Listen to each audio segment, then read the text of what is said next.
Hello, beautiful students. Okay, so I want to address something. Every once in a while, I get an angry person who is irritated at the title of my course. I know that I'm very clear about the things that I'm teaching, but I thought it was interesting because this has come up a few times, and so I really want to break down some differences.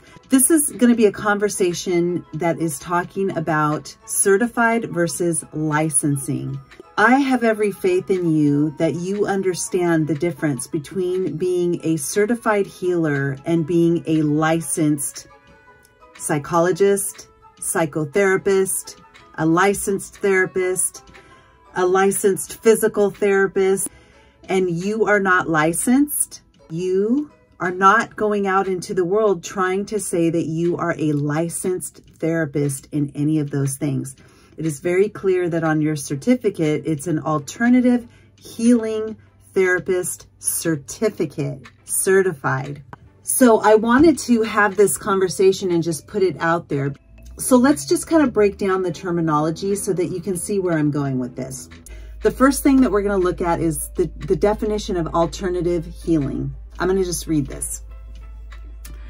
A philosophical stance which is based on alternative medicine principles, in which a person is returned to a state of well-being through a therapy that is not mainstream, okay? Not mainstream. Things that are mainstream are psychology and psychiatry and types of psychotherapy. So literally, alternative healing therapy is not in a mainstream, which means a lot of modalities. And this definition was from Segan's Medical Dictionary in 2012. Now we're going to look at the word therapeutic. Therapeutic, pertaining to therapy.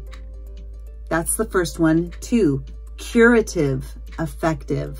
So where I come from is therapy is a word, okay?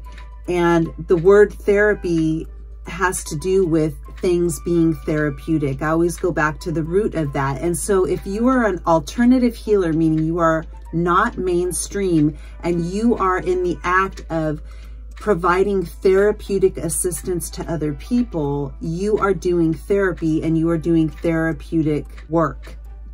Now, are you a licensed therapist offering psychology, psychotherapy, any type of other therapy that is mainstream? No, you are not. You are certified as an alternative healing therapist, meaning you are doing non-mainstream things, and you are not a licensed therapist. You are certified, which it clearly states that's what you're getting as certificates.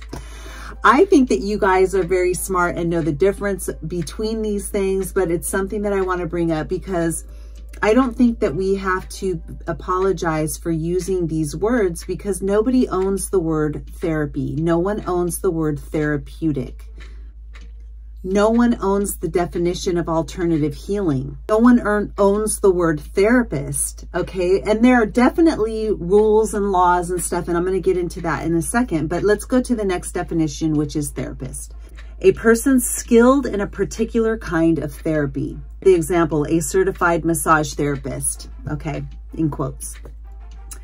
And then they also point out psychologist, psychotherapist, analyst, psychoanalyst, psychiatrist, mind doctor, head doctor, counselor, healer, and I don't even know what this is, an alienist? I'm going to have to look that one up. So no one owns the word therapist either, but we are talking about alternative healing therapy. And this and coaching as well is a huge gray area. This is where so many different therapeutic healing modalities fall into this category.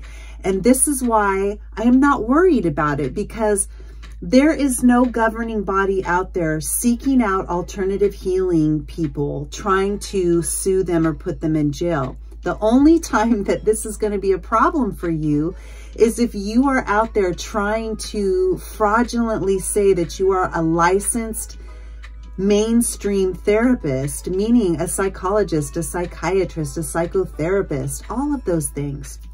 I have every faith in everyone taking this course that they understand the difference between a licensed therapist and someone who has a certificate. And you do not need to have a license to help heal other people. You could have a wealth of knowledge and not be a licensed mainstream therapist and do a world of good to people. So whereas one of my critiquers online said, you can do a world of damage, I am here to tell you that as one individual who has loving intention, you could do a world of good. You could do a world of good. Okay, anyone can take anything and can make it a dark art, turn it into a negative if their intentions are bad.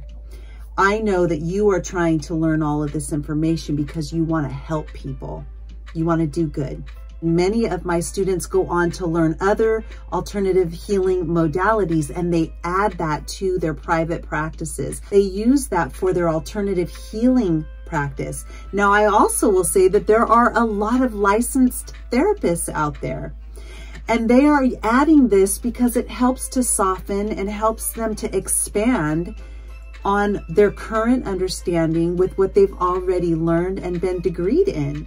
And so it is a win-win. So I just wanted to put this out there. I'm going to also attach the PDF terms so that you can really look at that. And if you have concerns, you can also look in your state, because this is state by state. Certain states have certain regulations, and this is why I said there's no governing body that's really out there looking at alternative healing therapists and trying to find ways to sue them. What they're looking for is people that are fraudulently saying that they are licensed therapists in the mainstream therapies that people go to and who use insurance even for. Most alternative healing therapists understand that what they do is a private practice and it isn't something that insurance pays for.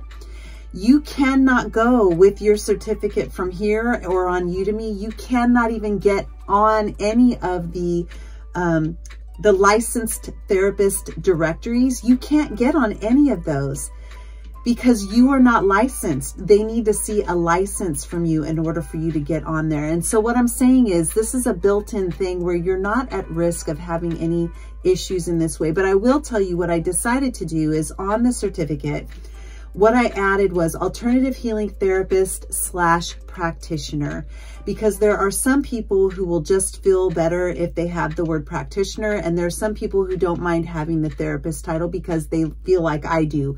The same, that nobody owns those words and nobody is out there trying to promote and sell themselves as a licensed mainstream therapist with this particular certificate. So that's all I have to say on that. I hope this has made it very clear for you guys in your terms, and that you go out there and you just do what feels right for you, and that you use your certificate to help build your private practice and to give to others love and healing. Talk to you guys soon. Bye.